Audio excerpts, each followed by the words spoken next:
Hello, কে বলছেন? জি আমি আবির। গতকাল আপনি রাতে বৃষ্টিতে ভিজছিলেন, ঠিক ওই সময় আপনার একটা ব্যাগ রাস্তায় পড়ে যায়। হ্যাঁ রাইট, আমার ওয়ালেটটা আপনি পেয়েছেন? জি আমি আপনাকে কোথায় এসে দিবেন আমি অ্যাড্রেসটা পাঠিয়ে দিচ্ছি, প্লিজ টাইমলি চলে আসবেন। হ্যাঁ, এক্সকিউজ মি, আপনি আবির? আমি খুবই কিউরিয়াস ছিলাম যে আপনি আসবেন কি আসবেন না। এখান থেকে কিন্তু আপনি আমাকে 100 টাকা লোন দিয়েছেন। মানে মানে আমি নিজেই আসলে 100 টাকা এখান থেকে নিয়েছি, আমার আসার ভাড়া ছিল না তো। আপনি তো খুব মজার মানুষ। টাকা কোনো বিষয় না, দেখেন আপনার অনেক টাকা তাই না? আমার না, আমার বাবার অনেক টাকা। আপনি 100 টাকা রাখেন, এটা বকশিস না, আপনার যাওয়ার ভাড়া। এটা লাগবে না, 100 টাকা নিলাম না। আমি তো অটোতে করে আসছি, আবার অটোতে করে যাবো। 20-40 টাকা আর 60 টাকা এরপরে থাকবে, যেটাতে আমি চাটা সব সমস্যা নেই। এটা তো অনেক হিসেবে। কি করেন আপনি? কিছুই করি না, বিদেশে যাওয়ার ট্রাই করি কিন্তু হচ্ছে না। বিদেশ যাবেন কেন? দেশেই তো এখন কত কিছু করার। কোথায় যাবেন? কোন কান্ট্রি? ওইটা না বলি। আচ্ছা, আপনার নামটা তো আমি সেভ করে রেখেছি, কোনো অসুবিধা। And you can call me any time.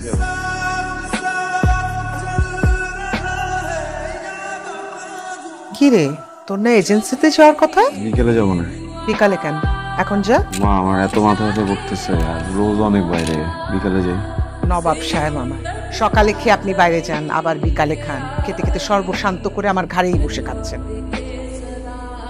মা, খাবারের কোটা দিচ্ছ কেন? একদম চুপ, ভাইরো কালতি করবি না। তুই খেতে খেতে না আমি যখন মরবো কবরে বসেও খাস।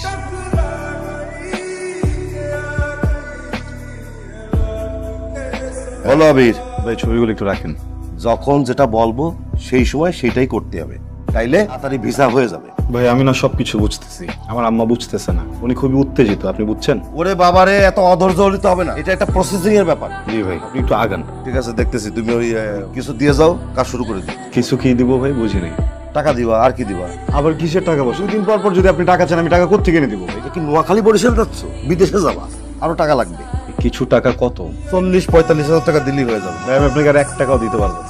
আপনার আমি অনেক টাকা দিচ্ছি, এখন টাকা ছাড়া যদি আমার যাওয়ানো সম্ভব হয় তাহলে যাও, যদি না পারেন আমার সবকিছু আমার ফিরে দেন। না, নাও নাও, সবকিছু নিয়ে যাও। ভাই প্লিজ আপনি একটু দেখবেন, আই এম সরি। দেখি কি করা যায়। আবির খেতে আয়। পুলিশ অফিস থেকে ফোন করছিল আজকে, একটু সকাল সকাল যেতে বলছে। তো যাবি। ওই টাকা হবে তোমার কাছে? আমার কি টাকার গাছ আছে? তোর পেছনে কত টাকা ঢালছি খেয়াল আছে? একটা টাকা আয়ত করিস না, বারবার যেরকম টাকা চাস, লজ্জা করে না? মায়া বলেন তো আমি কেন বারবার আপনার সাথে দেখা করতে আসি? মায়ে পড়েছেন? না, সুখের নেশায়। নিজেকে ধন্য মনে হচ্ছে, খুব ভালো লাগছে শুনে। আপনাকে অনেক অনেক ধন্যবাদ, আমাকে এত সময় দিচ্ছেন, আমি দিনগুলো কখনো ভুলবো না। এভাবে বলবেন না প্লিজ। তাহলে কি বলবো? আপনি অঝোর বৃষ্টির মাঝে এক মুঠো রক্তর। আপনি তাহলে রংধনুর 7 রং হয়ে যান। সেটা সম্ভব না, চলুন। কেন? আর একটু থাকি না। সবকিছু স্থিতি স্থাপক সীমা আছে, যেটা অতিক্রম করা নিষেধ।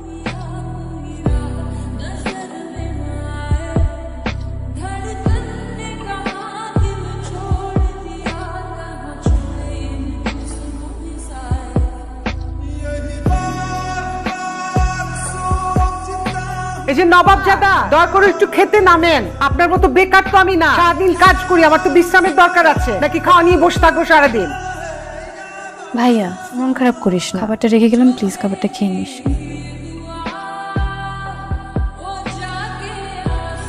ইয়াইন, বিয়ে তো আমাদের পছন্দ হয়েছে, তবে একটা ছোট দাবি ছিল। জি বলেন। যদি একটা গাড়ি দিতে পারতে। ভাই সাহেব, আমার যা টাকা পয়সা সবই দালালকে দিয়ে দেশে মেয়ে বিদেশ যাবে। এটা কি বললেন আপনি? আপনি সামান্য একটা গাড়ি দিতে পারবেন না আপনার মেয়ের জামাইরে? এটা কি ঠিক হলো? আসসালামু আলাইকুম। ওয়ালাইকুম আসসালাম। আপনি কি কোনো কোম্পানি থেকে আসছেন? না আন্টি, আমি মায়া। আমি আসলে এসেছিলাম আবিরের খোঁজ নেওয়ার জন্য। ও কোনো ঝামেলা করছে? ঝামেলা না, ও দেশ চলে গেছে। না, ভেতরে আসো। বিদেশে যাওয়ার জন্য দালাল রে যা টাকা পয়সা ছিল সব দিয়ে দিচ্ছে। কাজের কাজ তো কিছুই হয়নি। এইগুলা নিয়েই বকাবাজি করছি, রাগ কইরা কয়দিন ধরে বাসায় আসেন। আন্টি আপনি চিন্তা করবেন না, চলে আসবে খুব শীঘ্রই বাসায়। ব্রোকারের থ্রু আপনারা মানে কন্ট্যাক্ট করছিলেন, ব্রোকারের কন্ট্যাক্ট একটু পাওয়া যাবে? বসে আমি আনি।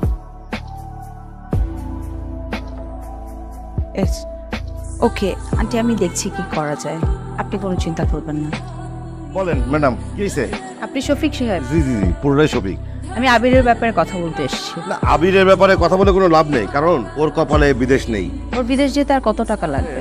আপাতত যদি 45,000 টাকা দিতে পারে তাহলে মনে করেন যে আমি একটা প্রস্তুতি নিতে পারি আর কি। 60,000, 60,000 টাকা। এটা তো ঠিক আছে গো।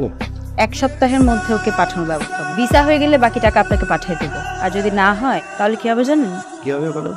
হাজতে হয়ে যাবে, বললাম তো হয়ে যাবে। হয়ে গেলে ভালো। ম্যাডাম, আপনি যে এই যে এতগুলো টাকা দিলেন আবিরের জন্য, আপনি আবিরের কি হয়?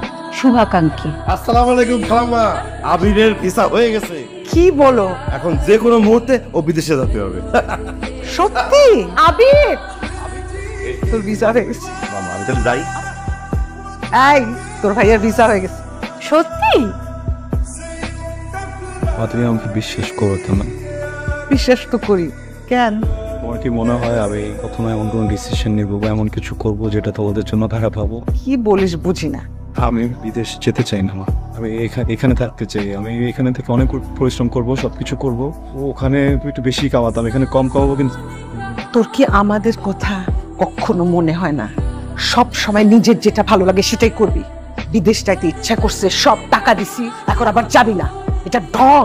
তোর মতো স্বার্থপর আমি আমার জীবনে দেখি নাই। আমি দোয়া করি আমার শত্রুরা যেন তোর মতো ছেলে না। মা, ছাড়। কি হয়েছে ভাইয়া?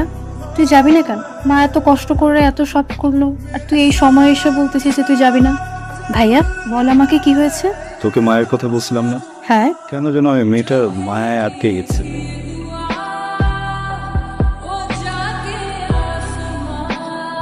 হাই, হঠাৎ এরকম আর্জেন্টলি কল? অনেক ইম্পর্টেন্ট একটা কথা বলবো।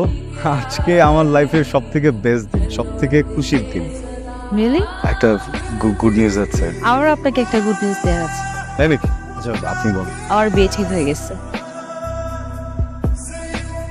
Congratulations. Thank you.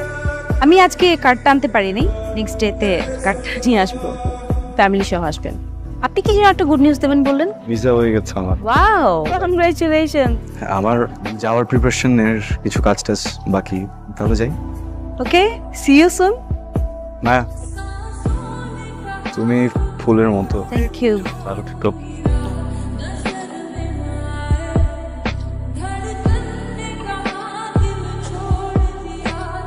Hello Maya, জি। আমি আবিরের মা। তোমাকে একটা জরুরি কথা বলার জন্য ফোন করছে। আবিরের তো ভিসা হয়ে গেছে, কিন্তু তো বিদেশ যাইতে চায় না। আমার মনে হয় কারণটা তুমি নিশ্চয়ই বুঝতে পারতেছো আমি কি বলতে চাইছি। জি আন্টি, আপনি চিন্তা করবেন না। রাখি।